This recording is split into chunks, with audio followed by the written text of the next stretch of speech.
fluff writing advice. Cut the fluff! You could write the most compelling three-dimensional characters ever to grace a page using beautifully poetic prose, but if your story sucks, the whole novel falls flat. Oh no. A great story has ups and downs. It doesn't simply take the reader from point A to point B on a flat linear path. The protagonist wants something, but they don't just get it handed to them. There are moments of rising tension, resolution, and constant obstacles characters need to overcome, which then facilitate character growth, which is also important. There are twists along the way, things readers don't see coming, but when they happen, they make perfect sense. There's a certain logic to the chaos, and no reveal, no payoff should ever leave readers feeling cheated. For example, having an unforeshadowed wizard show up to save the day probably won't impress many readers, although I can't speak for everyone. Some people do enjoy a bit of unsolicited wizardry. Most traditional story structures include a climax, a huge moment the tension builds up to before the final resolution and conclusion.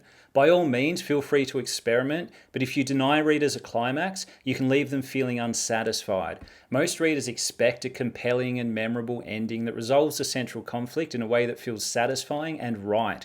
Yes, readers have certain needs, and it's our job to meet them. Or not, your choice really. While a story may have quieter moments, it should never feel like it's meandering. The plot and character actions should always be propelling the narrative forward. Essentially, each scene should serve a purpose. Also, when making promises, make sure the payoffs are there. I've read books where the author hints that something's going to happen, but then it just doesn't, with no explanation. It just leaves readers feeling cheated and misled.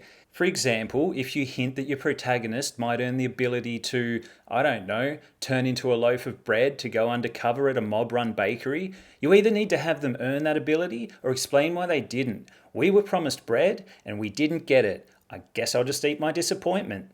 Look, if you're unsure how to structure your story, it can help to use one of the common structures out there, like the hero's journey or Dan Harmon's story circle. There are plenty of variations online that can help you structure a story that hits all the right beats.